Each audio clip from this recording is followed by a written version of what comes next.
Welcome to the Dork Forest. Jackie and her pals will never bore us. Shameless confessions about our obsession will make us laugh and smile. So let's explore the Dork Forest and dork out for a while. Hi, it's Jackie Cation, and you are listening to The Dork Forest. The website's JackieCation.com, DorkForest.com, TheDorkForest.com if you like a determiner. Let's do the credits. Patrick Brady's going to fix this audio and video. Vilmos works on JackieCation.com, and Mike Rickberg sang the song with his wife, Sarah. He composed it, and he will sing his version of the Mexican hat dance at the end of this show. Thank you so much for listening to The Dork Forest. Here's a scoop. I'm doing stand-up online. A lot of Zoom shows will eventually go back on the road. Sign up for my email list. It's easy to get off. It's harder to get on than it is to get off. And no harm, no foul. If ever bored, JackieCation.com, sign up for the email list. You'll find out about my weekly Zoom shows and stand up on the road eventually. You may donate to the show if you would like. I would like. Sure, I would. There's PayPal, Jackie at JackieCation.com, and there is a PayPal button on both DorkForest.com and JackieCation.com. And there's Venmo, if you like Venmo, Jackie-Cation, oddly enough. If you have listened to all of the shows, go to dorkforest.bandcamp.com, I think. The Dork Forest has a Bandcamp page. You can listen to a lot of ones that are free from pre-2009 when I started pre-recording.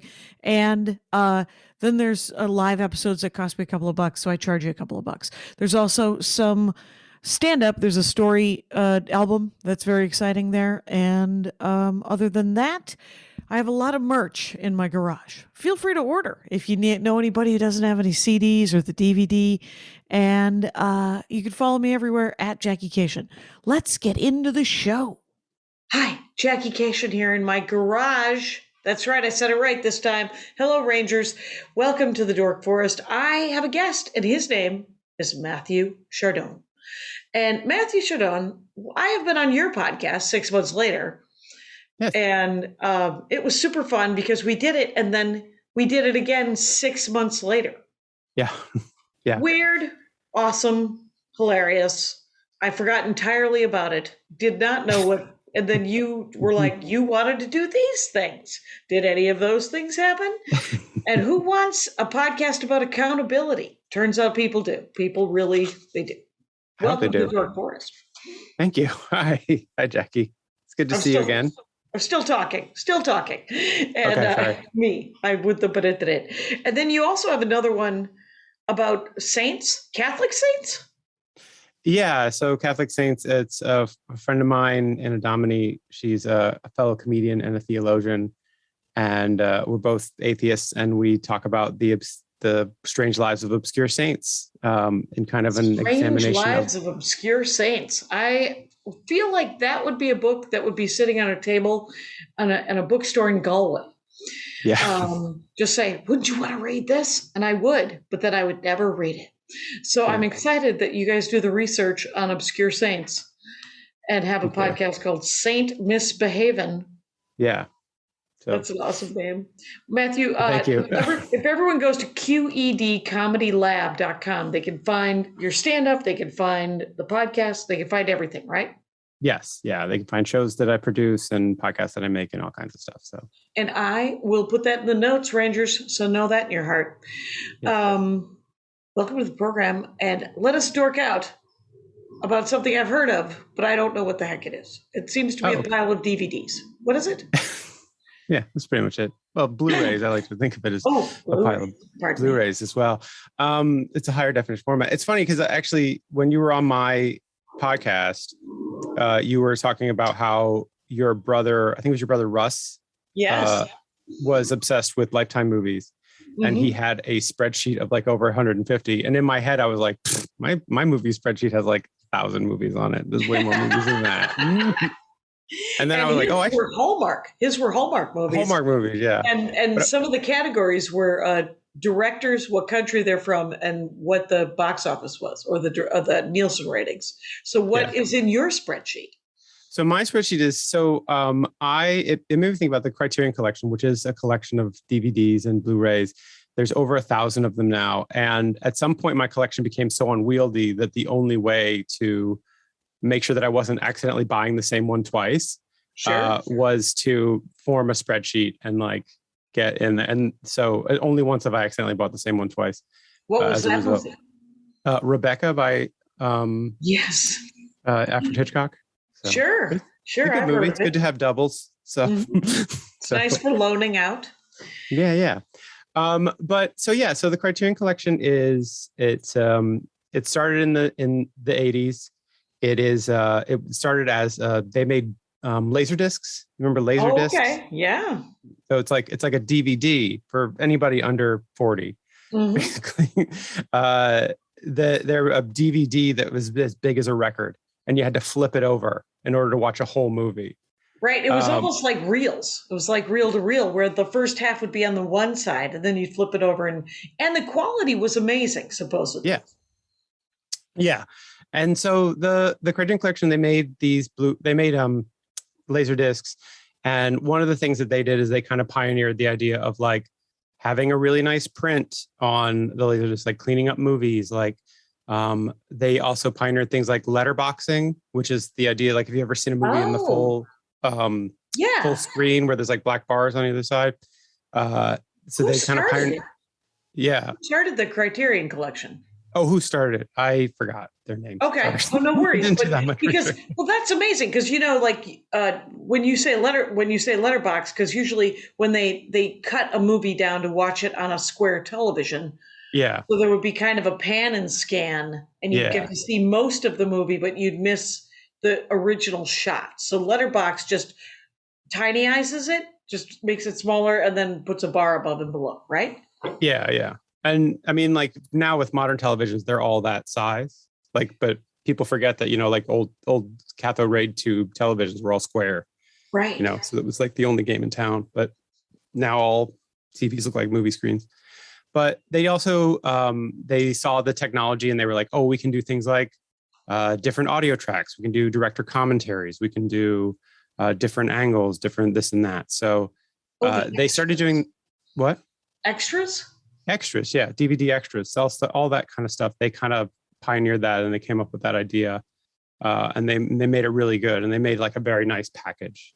And so when that format died in the 90s, they picked up DVDs, and so they made these DVD. They have this DVD collection. They started putting them out in the 90s and just like loading them up with special features, and every DVD has an essay in it that's been written by a film scholar or somebody, who has a lot of knowledge on the film. And sometimes there's a booklet with all kinds of information in it. I'll kind of get into some of the other things that come in them. But they just make these really nicely packaged DVDs and Blu-rays now of like and so what they put on there is just kind of the best of world cinema. So they will have movies from, they'll have French New Wave or Italian neorealism or like samurai films from Japan or just like classic Hollywood films or kind of modern independent films.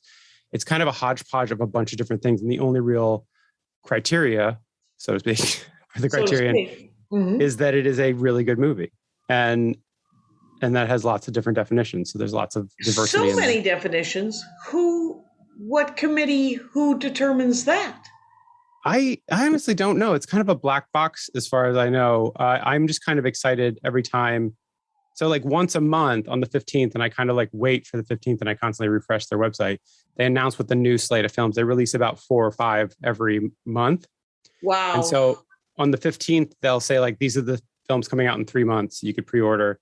And often it's just like, it's often like something amazing. Like last month, they announced that they're finally putting out Citizen Kane, which was kind of a big deal. But then they'll also put out like a bunch of movies that I've never even heard of, hadn't even begun to hear of. Like it's this obscure, like independent film. Like there's a film made by Bill Duke, who is kind of most famous for playing a lot of like heavies in the 90s. Like he's in Predator. Yeah. And he made a movie with Lawrence Fishburne in the 90s, like a crime film. And I was like, I'd watch that. That sounds amazing. Like, I'd never heard of it before. And that's kind of the beauty of the Criterion Collection, is that as I've gone through it, like I've found so many films that I never would have probably found otherwise. And so many films that are like my favorites films. And there's no, you have to have won an Oscar.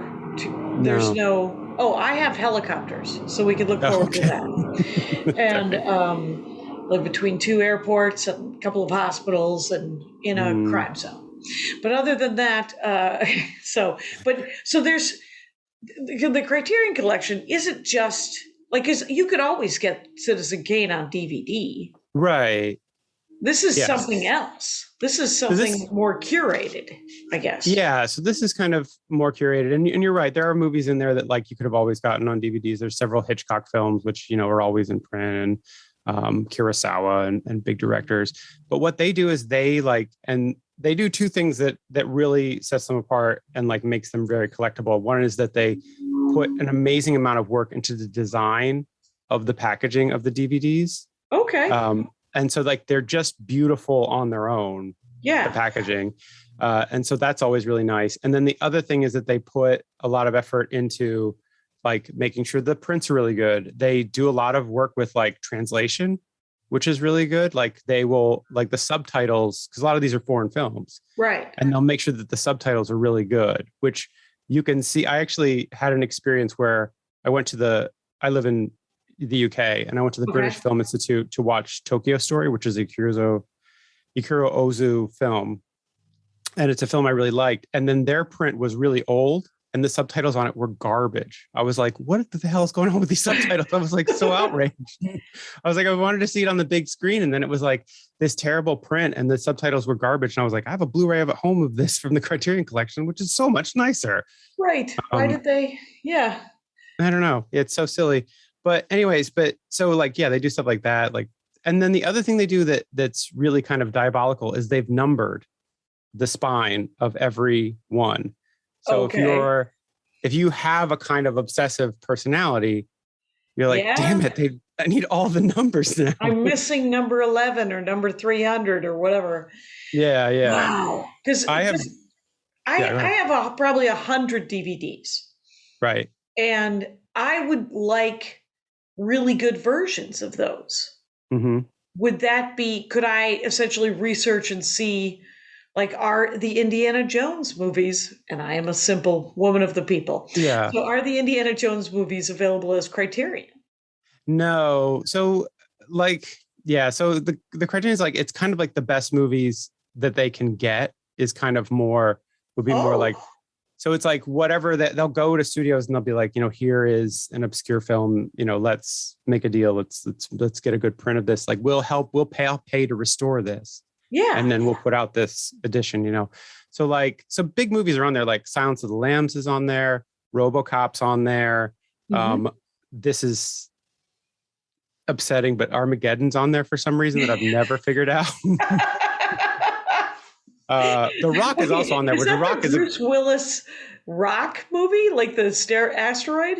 That's the asteroid movie. Yeah, okay. It's so bad. It is so bad. It isn't good. It's amazing. Yeah, they do have The Rock on there, which is another Michael Bay movie, and I would argue is like his only good movie. It doesn't matter, but but there's really big movies on there. They put and recent films they put out Parasite. They put out a nice edition of Parasite recently, Portrait of a Lady on Fire, which were all from 2019, some other modern things. I have a question. Yeah. In your spreadsheet, do you have a column that describes what kind of film it is, whether it's drama or comedy or foreign or independent or any of that?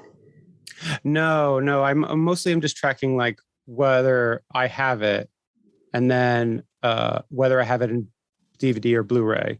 Okay. Whether it's available in Blu-ray, whether I have it in Blu-ray, and because what if you want to sort? What if are you just sorting by number? Or are you sorting by title? Oh yeah, I guess if I wanted to search through things, I just have to kind of like scroll through. It's not really the only thing that I really track on there also is the year that it comes out. And I've made some fascinating bar graphs, what I think are fascinating bar graphs about the distribution of the years. So most of the single year with the most films from the Criterion Collection is 1962. And I've still tried to figure out what to make of that. Right. Can you tell me Like what movies came out in 1962? That is weird. Yeah, I don't know. Let's see. Wait, let's. Because I mean, 62 does. I mean, it's not like 1939, which is famously one of the greatest years for cinema. Yeah. Wait, why won't this work? 1962. Here we go. Let's see. No, why won't that? Oh my gosh. Uh-oh. Sorry. No, because I also want you to, like, if you could, there are movies that I would like to own sort of a cleaned up version. There's no reason why LA Story should be one of them, but it is in my head. Yeah. So no, LA Story's on there. It's hard to explain, like, because they're there are things, I don't know. It's just very obscure stuff. So like, I don't know, 62, The Great Escape. Okay. I'm trying to think if there's anything here. Jules and Jim, Harikiri, Sanjiro, which is a great Kurosawa film. Carnival of Souls, Cleo from 5 to 7, Winter Light, which is a great Ingmar Bergman film. So there's just a lot of good stuff in here. There's stuff in here from Bergman, Polanski.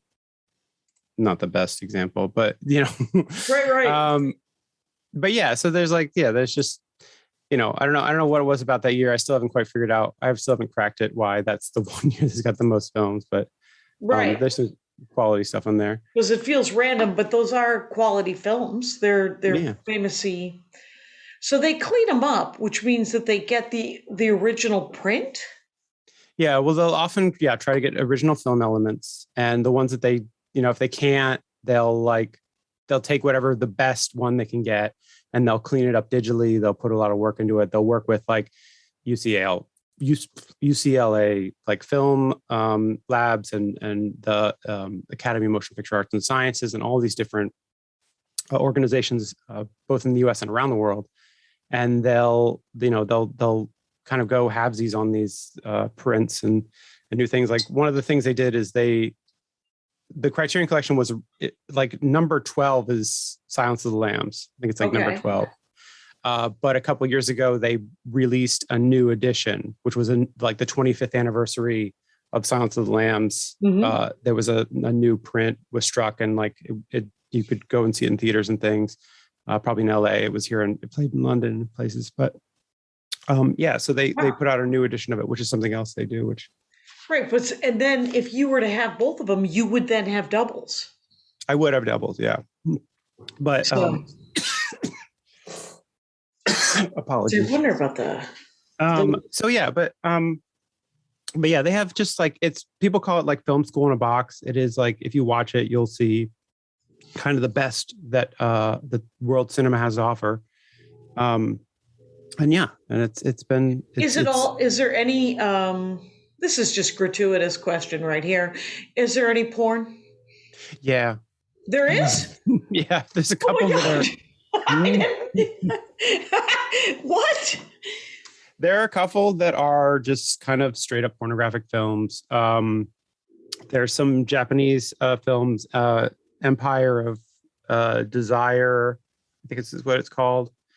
Sure. And there's another one, and they're just like they're just kind of hardcore porn, but they're also like artistically done. It's a strange thing. There are things in there that it's a weird Venn diagram to try to find that in the Criterion collection. That's a movie that I've seen, and I read the essay on it, and I was just like. And it was like, this is actually a metaphor for the rise of fascism in Japan, or like militarism in Japan. And I'm just like, really? Because that lady that dude just came in that lady's mouth. And I'm like, I'm missing the metaphor. Oh my God. It's the study. Yes. If we could watch it frame by frame. Yeah. But when they clean up a video, and the reason I ask is, I asked about LA Story, hilariously, it's in my head. There must have been a weird year that I saw the VHS tape of LA Story and noticed when I was, I must have paused the frame right when there was a free nipple. There was an exposed nipple of some woman. And I was like, what is this? And so then I love the movie. The movie itself is very silly and very funny for me. Right. So I own the DVD, but when I got the DVD, the first thing I did was fast forward it, and I was like, did they clean that up in the DVD? They cover that up? No, they did not. Free nipple. Free nipple, yeah. You guys. Live it up. It's part of the original, part of the film. You can't take it out. Right. Are there in the Criterion, like, there's horribly racist movies as well. Have they chosen to clean up any of the Cecil B. DeMille? I don't think I think they've made a decision not to include the horribly racist ones. I think that. Oh, good for them. Yeah. Like the Birth of a Nation. There are occasionally things that pop up and you're like, that didn't age well, but some of the films are quite old. Right. But they, like the Birth of a Nation kind of film, which is like, I don't know. I'm like, well, it's got some historical importance, but there's no reason anybody should ever watch Triumph it again. Triumph of the Will, is that in there? Did they go with? No, but they do have a collection of Olympic films. And there's a film called Olympiad, which is basically a companion piece to Triumph of the Will by Leni Riefenstahl. Right. That was one of the propaganda films about the German Aryan the Olympics of, right? Yeah, because apparently, there's this thing that like the Olympics every year commission a film, and they've done this since the beginning. And most of them are kind of just highlight reels, but then some of them are extremely artistic and beautiful. Including, there's actually one that is one of my absolute favorites. It's called Tokyo Olympiad. This is that's Tokyo Olympiad. I don't know, where's a good place for that? That's a good place. Yeah. And it's a beautiful film. I actually I love to watch this. It's really great. I watched it when the Summer Olympics were coming up this year. I was enjoying it, which was also in Tokyo this year. When was it made? 1964. Okay. So it's 1964. It's by Kon Ishikawa, who's an amazing film director. He did some other things like Burmese Harp and Fires on the Plain and some other things. But he just made this like very impressionistic documentary, which is quite great. I actually one of my favorite memories about this film is one time I was watching it with the director's commentary.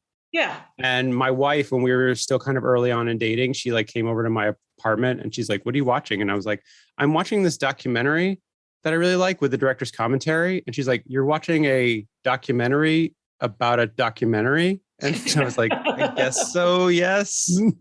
That is a nesting doll of some dorkery. Yeah. By the way, I am talking with Mathew Chadourne. Chadourne. That's it.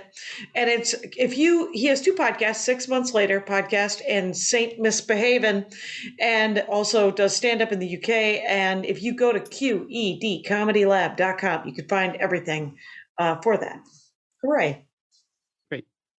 But yeah, like the Criterion Collection is the thing I got into, I guess kind of, or like in around 2000. Okay. Kind of when I first got a DVD player, like one of the first DVDs I bought was Rushmore, the Wes Anderson film. Mm-hmm. Criterion puts out all of Wes Anderson films. Oh, they love Wes Anderson. They love Wes Anderson. They do, and I think that makes them a lot of money too, because they sell. There you go. But so I don't think they mind. I mean, I enjoy Wes Anderson. I'm maybe basic in that way, but I do enjoy good Wes Anderson. No, we all have the ones that we love. It's did he do the Fantastic Mr. Fox? I do. Yeah. That was the Criterion one. That's one of his, right? Yeah. So man, that's I think my favorite one I haven't seen all of them. There's gaping holes in my media consumption, and Wes Anderson is not at the center of it. Charlie Chaplin might be. Oh anyway. Yeah. Sure. There's a lot of Chaplin in the collection. Okay. A lot of good stuff. But yeah, I didn't actually know what the Criterion Collection was when I bought it. I just happened to buy the DVD of it. And then I forget how I found out about it. I think a friend was telling me about it. And I was just like, that sounds interesting. I'm going to check that out. And then around 2004, I was going through I had a bad breakup. Mm-hmm. And I was like working from home because I was an apartment manager. Mm-hmm. And I decided that I was going to watch the whole Criterion Collection as it was at that time. Okay. So what I did was I lived in Seattle. The Seattle Public Library had most of them available to borrow. Yeah. And I could put up to 100 things on hold and have up to 100 things checked out at any time. So what I would do is I would go and search their catalog and I put them on hold because some of them were available right away and some of them had long waiting lists. And so every day I'd walk the couple blocks to the library and I'd look at the hold shelf and see what was there. And sometimes there'd be nothing and sometimes there'd be 10 DVDs. Yeah. And then I would take them home and then I would watch them. And I got to this point where I was watching. That's awesome. And yeah, and like I said, I'm working from home because I'm an apartment manager, so I don't do bits and pieces around the apartment building and then go back in my house and watch DVDs. And so I got to the point where I'd accumulated, like it kind of got out of hand, and I'd accumulated so many on my floor. I was like, I got to watch 3 a day to keep up. Wow. And well, go ahead. I was going to say, for example, the Tokyo documentary. How long is that? That is like 2.5 hours. Oh my God. So these might be an hour and a half long, but they might be 2.5 hours long. Yeah. I think the shortest one is actually, ironically, the shortest one is, I think, a documentary called Night and Fog, which is a documentary about the Holocaust. And it's about 20 minutes long. It's really, if you've got 20 minutes and you want to ruin your whole day, it's a great. Right. That's gonna eat that's right gonna into do it. Yeah. And the longest one, as far as I know, as far as I can think of, is they have Shoah, which is also a documentary about the Holocaust that is 9 hours long. Oh my God. So if you wanted to spend a whole day ruining your day, 9.5 hours, you guys. And so if you just got a Saturday, you just want to decimate, Shoah's there for you. Do you, when you had 3 a day that you had to be watching, did you just from the top do them numerically? Just try to cherry pick between genres? How did you do it? Well, yeah, I mean, it was like they came in randomly. So like they would be randomly there. And so I would just kind of like pick whatever. And so if I watched something like very dramatic, I'd maybe like pick like, oh, here's like a French comedy from the 30s. Like this is so much better than, some sad sack, horrible. Yeah. Yeah. Well, that's the thing is like, this is the thing they don't tell you, Jackie, is that world cinema is depressing. Like world cinema is like, so in America, every movie has a happy ending. But the rest of the world is not quite as rosy glasses as we are, which is one of the reasons why American cinema is so popular. Yeah, exactly. Because you're like, oh, I would like that to end well. Thank you. Yeah. The bad guy gets punched in the jaw, the good guy gets the girl, and everybody rides off into the sunset and everybody's happy. Mm-hmm. Yeah. So a lot of them are very hard to watch. And so, and it got to the point where, yeah, you're right. Like it was eating up a lot of time and I'd be like, how much is left in this movie? It's like, oh, well, it'd be like, like, oh my God, this movie is beautiful. It's moving me. It's changing how I look at the world. My soul is touched. Like, what are there? Like 30 minutes left? Come on.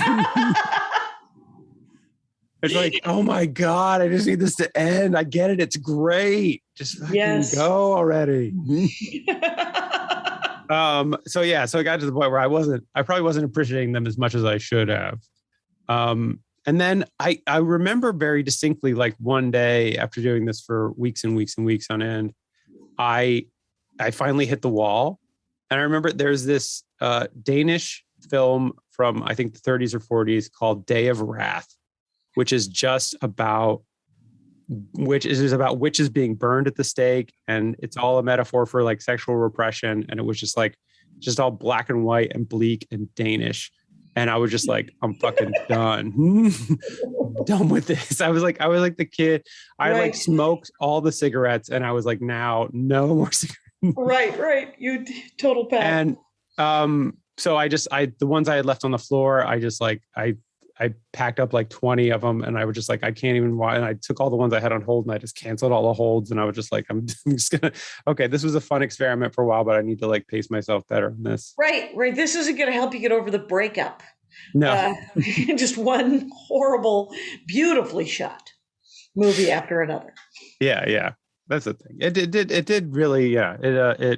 It was something not to think about. Yeah. The breakup. What was the Danish one called? Day of Wrath.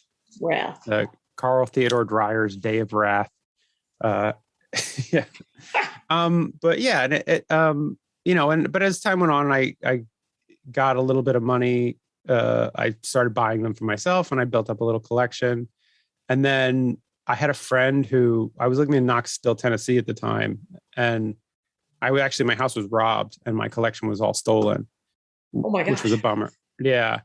And I was telling this to a friend, and he's like, "Oh, I work at McKay's, the used books." There was like this used bookstore, big warehouse that sold like books and CDs and movies and everything. He's like, "I do the sorting.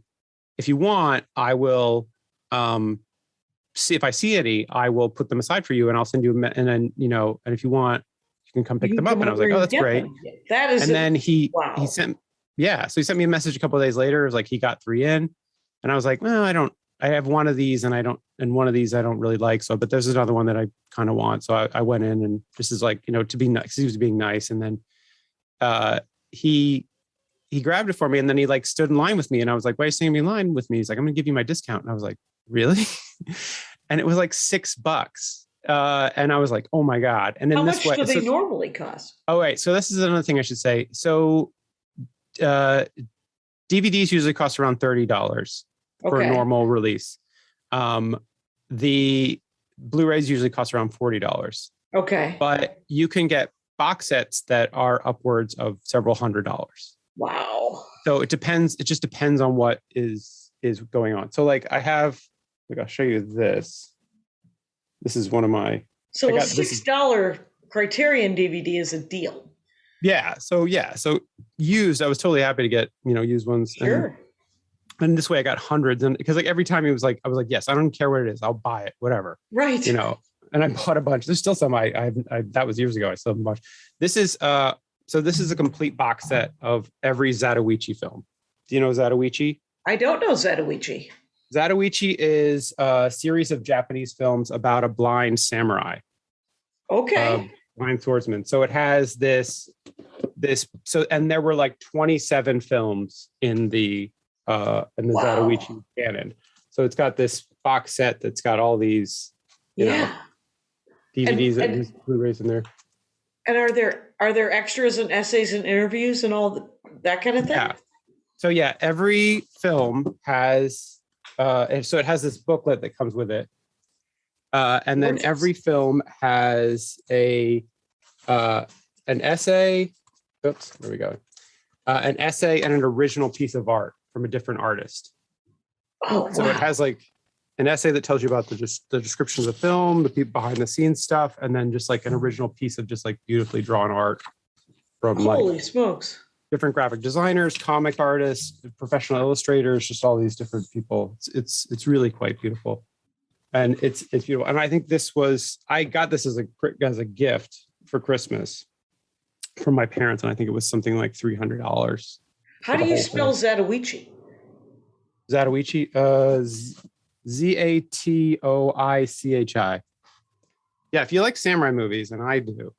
I know. There he is. I know several people who do. So, so I'm going to bookmark that and then look at that later because that's awesome. Yeah, I mean, are they great? What? Are they great? Have you seen them all?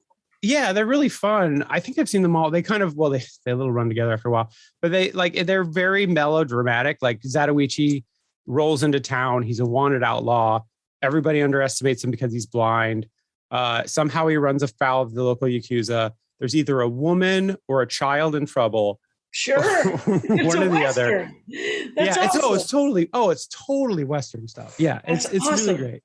It's very melodramatic. The woman's always like, Zatoichi, I love you. Can I go with you? And he's like, no, this wanderer's road and I can't, death follows me everywhere and I'll never be happy. And it's so great. Lone Wolf. And when are they from? When did they? The 60s. Okay. I think they ran, I don't know the exact dates, but they ran somewhere in the 60s. I think the early 70s. But yeah, they're just like, they're great fun samurai films. I mean, and then there's always like big sword fights. There's like Zatoichi's also a really good gambler. So there's always these gambling scenes. You know, it is very much, like all the Western tropes. Right, but, right. like, He's a Max character. He's good at everything. Yeah, and, totally. And he's always on the right side of history. He's gonna help a child or a lady in trouble. That's awesome. Zatoichi. I totally want to watch Zatoichi. Yeah. Oh, that's so much fun. Yeah. You get back to me and what you think about Zatoichi. Okay, I will. But there's like tons of samurai films in the Criterion Collection. That's the thing, is like there's really fun action movies. There's really fun like comedies, like screwball comedies from the gold. So His Girl Friday, Sullivan's Travels, It Happened One Night. Like these kind of like just like classic Hollywood comedies Those are all in there too.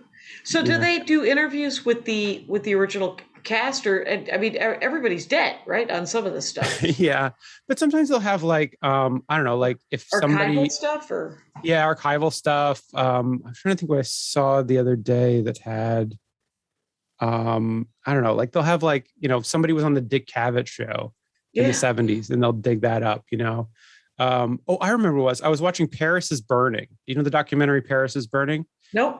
It's, oh my God, it's an amazing documentary about the drag scene in the late 80s, early 90s in New York. Wow. So it's basically like the ballroom scene, I should say. Okay. So it's basically like you watch it and you're like, oh my God, this is all of popular culture for the last 10 years now. This is the origin of it. It's like the idea of like drag and voguing and just early kind of, people like, just did living. Did you see RuPaul being invented in front of your eyes? Pretty much, yeah. It's like, you're like, man, RuPaul's all these people a check, it's like, but it was really funny because this came out in 1989 and I'd completely forgotten that Joan Rivers used to have a talk show. And so she has on the director and a bunch of the people who are in this documentary who are really big deals in the ballroom scene of right. And I was just like, so it's just an old episode of the Joan Rivers show. And I was like, wow, that's amazing. Yeah. So it's crazy. So stuff like that is just great. Like they'll throw in stuff, but they'll have interviews with people who are actually one of the great ones is this is a film called Desert Hearts. So one of the things I was saying about the Criterion Collection is they have these, a lot of times they'll have sales throughout the year where things are half off. And what I'll do is when they have these half off sales, I'll often buy something I know nothing about just based on their recommendation. Mm-hmm. And so one of them that I got was this movie called Desert Hearts, which is an amazing early piece of queer cinema from the 80s. And one of the special features in here is Jane Lynch, the actress Jane Lynch, is just like, this is her favorite film. And she said she used to watch it all the time. It's an interview with her and the director. Like she's interviewing the director. Oh my God. Very fascinating. Yeah. That is fascinating. Yeah. So it's just like, and just, little things like that are really fun. But yeah. And I forgot what I was going to say. Yeah. So anyway, I've gotten about 400. I'll show you some of the, so I was saying. Where do you keep them? What's happening? So they're all different sizes too. From the look of it, everyone you've shown me has sort of been either a different thickness or a different height. Right. They're fairly standard, Blu-ray or DVD boxes. There are some exceptions. The Zatoichi box set is as beautiful as it is annoyingly sized. Yes. In addition to that one, there's not a ton that I have that are bad like that. I have this one, which is a Guillermo del Toro trilogy. Oh, wow. It's Kronos, The Devil's Backbone, and Pan's Labyrinth.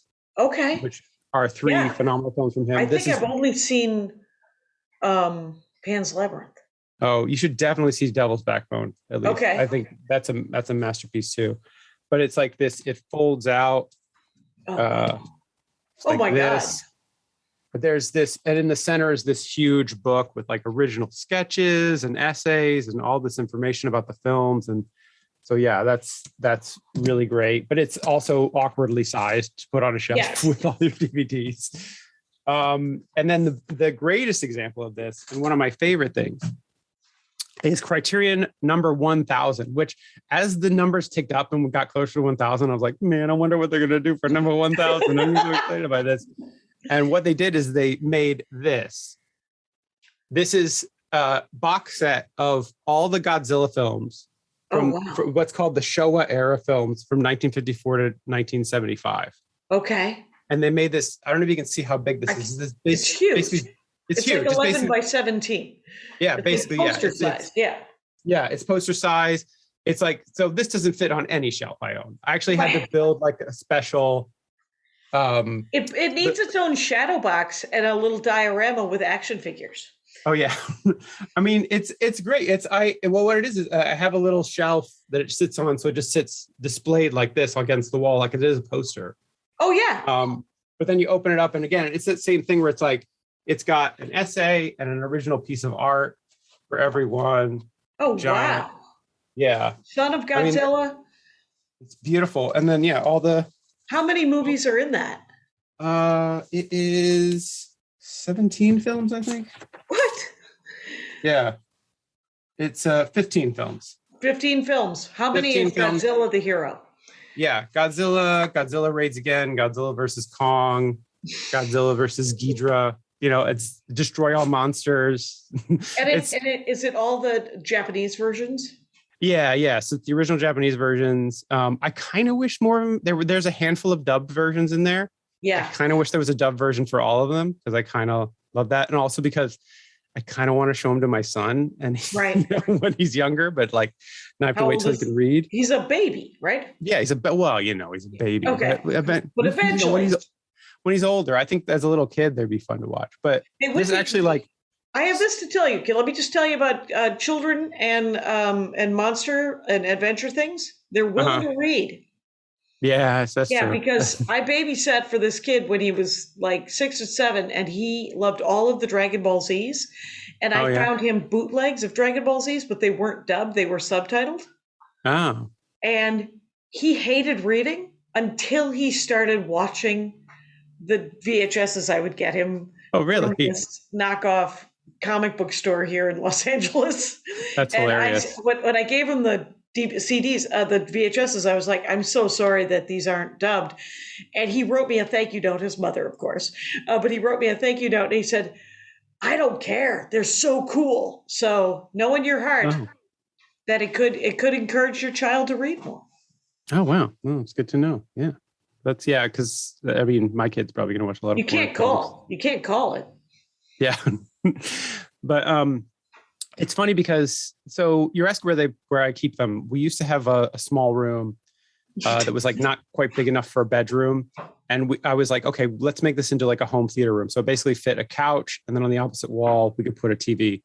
And then at the top of the room, I put shelves that basically lined every wall. Right. And they were sitting up there. Then when we had a baby, right, that had to become the nursery, right? Yeah, the baby needed a place to sleep. The baby suddenly needs a place to sleep, the little jerk. And so the DVDs are still in there. So every night the baby's in the room with the DVD. The baby's surrounded by the finest cinema. By the finest of all cinema. Yes. And actually it's funny because this like I said, this sits on a little shelf. It just sits above his crib. So if you look at his room, there's just my baby and then a giant picture of Godzilla. Well, some people like a stuffed animal. Other people like an artistically drawn Godzilla. Yeah. But I mean, so these are, I mean, they do these beautiful things with them. There's, I'll show you this. Oh, this might interest you. You know, The Princess Bride? Yeah. Yeah. So they put out a copy and they made it look like a kid's storybook. Oh, wow. That's gorgeous. Isn't that great? Yeah, it's really nice. It's a really nice edition. It's got tons of it's got tons of special features, interviews with the cast. Did you ever read the book? The Princess I haven't actually read the book. I keep meaning to get on that. Is it good? It's an easy read. It's very different from the movie. So the movie... I've heard that. Yeah, the movie is wonderful. The book is wonderful. But... it's a very different experience. So there's no need to read it. But if you were to want to, it's not a bad book. It's nice. Yeah. Check that out. But yeah, I don't know. There's this is really fun. So this is Fantastic Journeys of Carl Zellman. And this is one of the ones I bought kind of sight unseen on the last sale, just because the clips they showed sounded really great. Cool. It's really cool. And so one of the things that I love about, so what this is he was a Czech filmmaker in the 50s and 60s. And these are children's films he made from Czechoslovakia. So one is some kids go to like Land of the Lost thing. They go to a valley where there's dinosaurs. One is The Adventures of Baron Munchausen. And one is basically a Jules Verne ripoff. Okay. So it's just like kind of like, or it's like 20,000 Leagues Under the Sea, but legally distinct. But the thing about it's called Invention for Destruction. And the thing is, it looks amazing because it looks like a kid's storybook.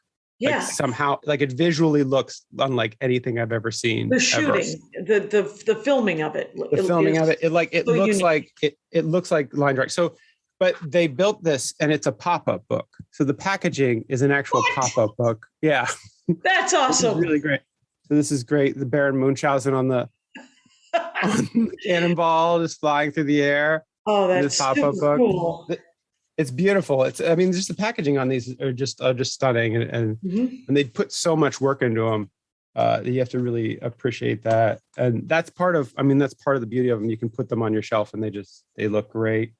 Right. And then inside is a beautiful adventure, and sometimes kind of horrible. There's some I don't like. Anyways. Do you keep them anyway? Just because numerology? Yeah. Yeah, I'm just trying to complete a collection. I see you have 400 out of 1,000. Yeah. Do you? I mean, there's a part of all of us that is a completist. Right. And, people listen to the Dork Forest and they're like, well, there's 850 episodes. I have to listen to all of them. And I'm like, no, you don't. No, you don't. Feel free. Here's a fan favorite cheat sheet of the last 10 years. Right. And this is the 16th year. So I wouldn't, the first 3 years were essentially me, on the phone. It's like it's a conference call. Right. So, I essentially went through the first 3 years and found 17 of them that the guests were good enough. Okay. That I posted those on Bandcamp for free in a way so people could listen to them. But that's still me cherry picking. I digress. Little ad for the Dork Forest in the middle of the Dork Forest there, Rangers. Live it up. Okay. But the do you want them all? Yeah, I kind of want them all. I do. Even the ones that I like. There are movies in there that I like. So there's a movie called Solo, or 120 Days of Sodom, rather 120 Days of Sodom. Which is Sodom and Gomorrah. Yeah, it's a Pier Pasolini film. It is a kind of this crazy anti-fascist film that is horrifying. It's really hard to watch. There's a lot of violence towards children. There's like horrible sexual violence. There's just a lot of poop. And it's beautifully shot. And it's like a piece of cinema that like people are like, well, this is an important piece. And I was like, I can see this, I guess. I don't want to watch it again. I was like, that's a real one and done for me. I'm like, okay. Do you own that one? I do. Yeah, because it's one and done. But it always confuses me. Like, I always wonder who bought Schindler's List. Right. Because it's not a Sunday afternoon rewatch by any chance.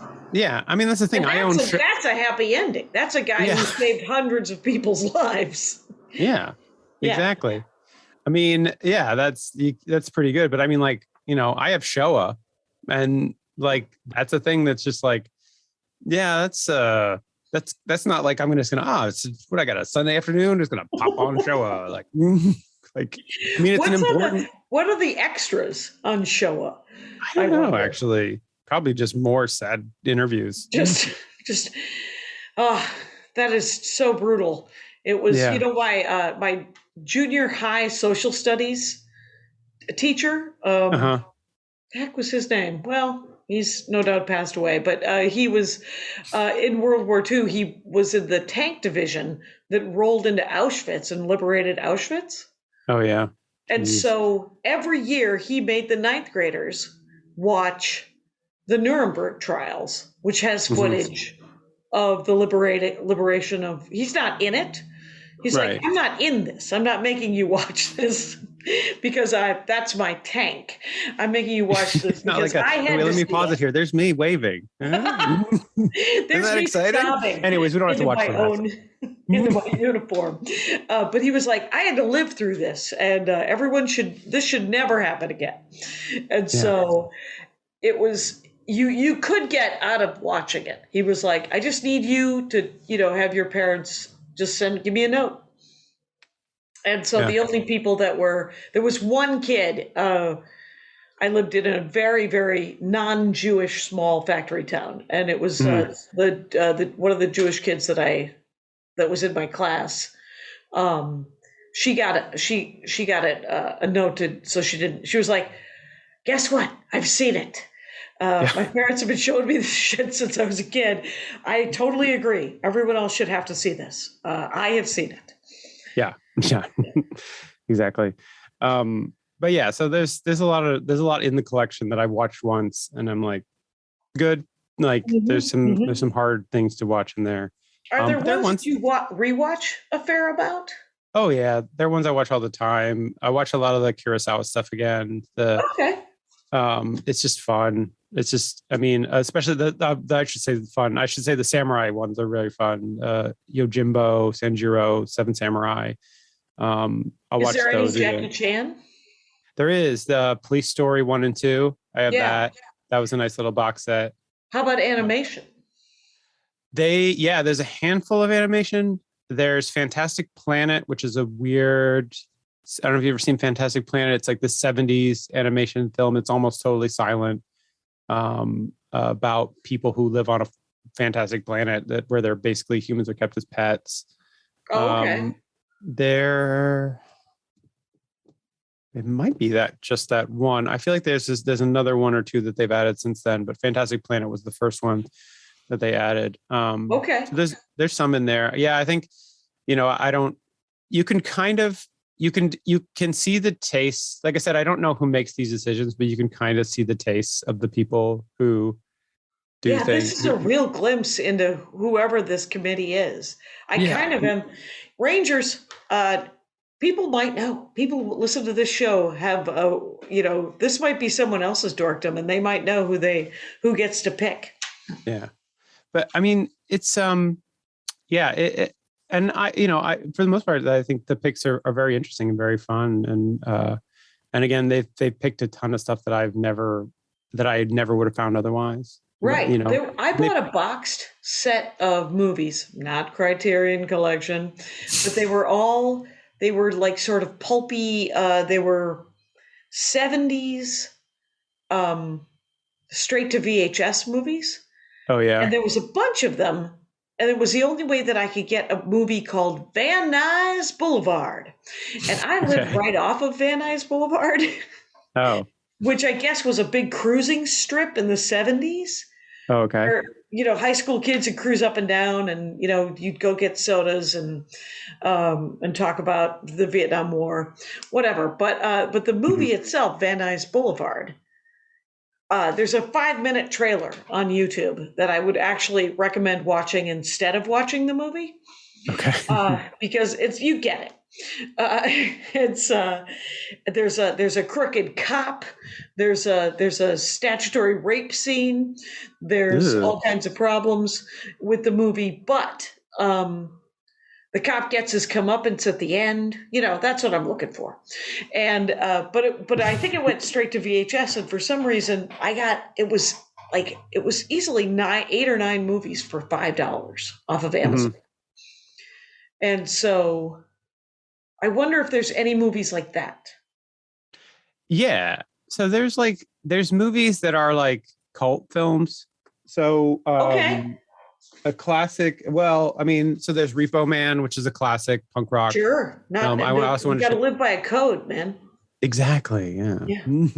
And I love this art. I think this cover art is really amazing. It's That really is fun. amazing. I can see how beautiful this It's a is. mohawk on a skull, and it's outstanding.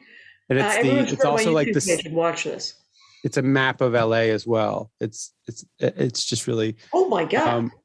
Yeah, it's great. They have like Cat People, which is an old horror movie from the 50s.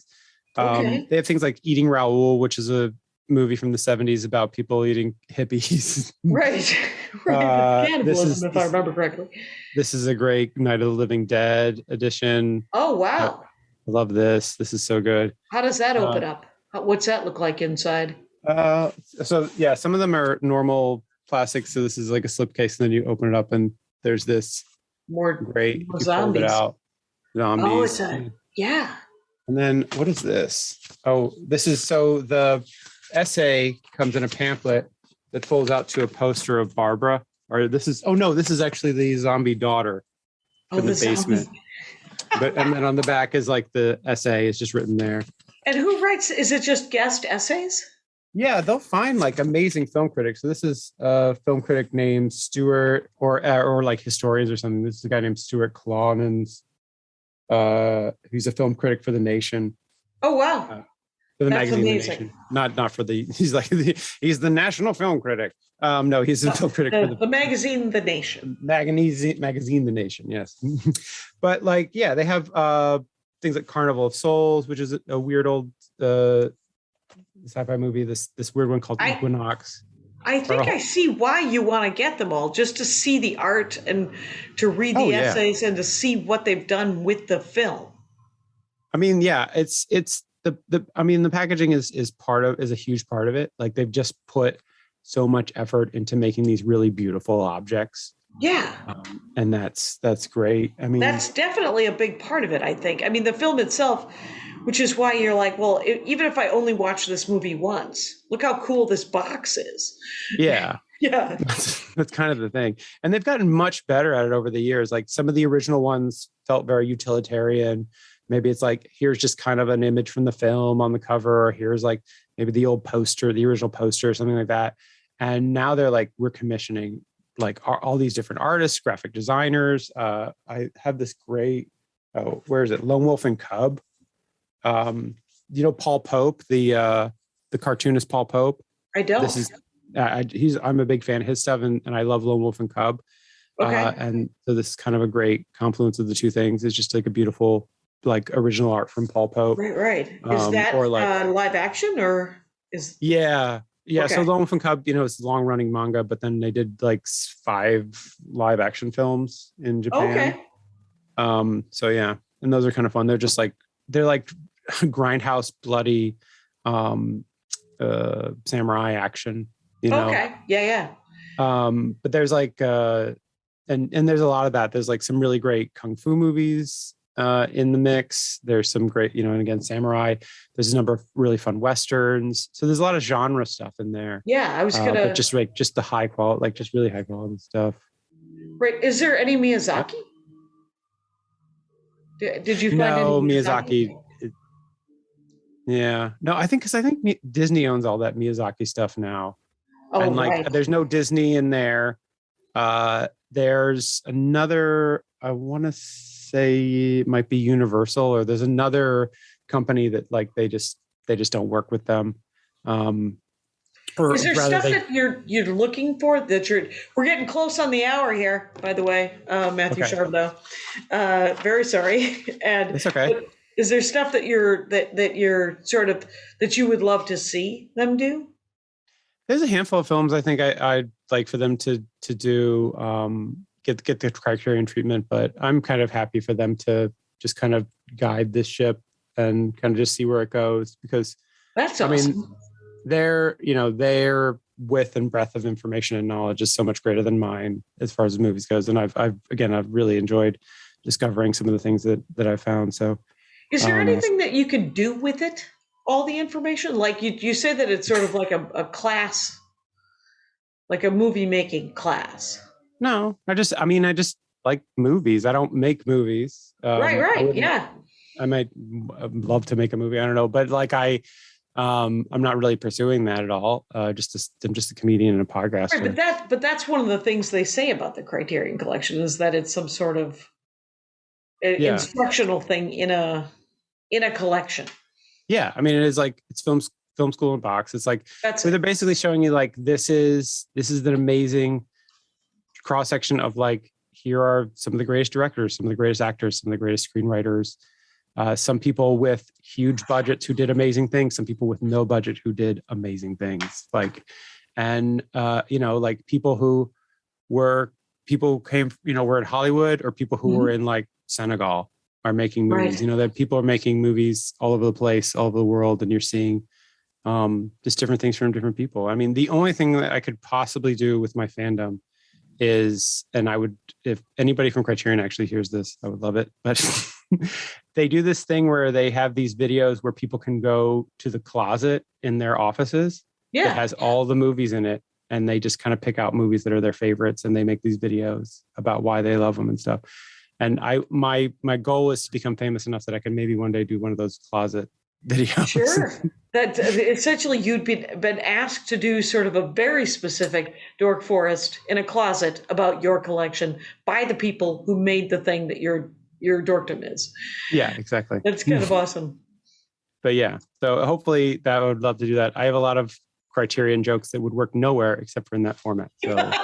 Right. If they also have a holiday party and they would like to book Mathew Chadourne to do their holiday party, you have specific material. I will fly there. Yeah. Yeah. But yeah. So yeah, and so yeah, I love it. I really enjoy watching them. I don't know what. Yeah. This has been fascinating. Oh yeah, it's great. I'm glad you've enjoyed this. I don't know. I hope it wasn't too. Oh, it's never too. Yeah, you're great. You're doing it. You're nailing it. Oh, so, thanks. I just want to say it has been an hour though, Mathew Chadourne, and everyone should find Mathew Chadourne and listen to his 2 podcasts. 6 months later, I did it. Many people have done it. You can start with Jackie Cation's episode. There's right. It's very fun. Sure. And then Saint Misbehavin' is about obscure stories of saints and their jam and their weird tales. And they're all on Apple Podcasts and everywhere you listen to podcasts. Wherever you get your podcasts, you can find them there.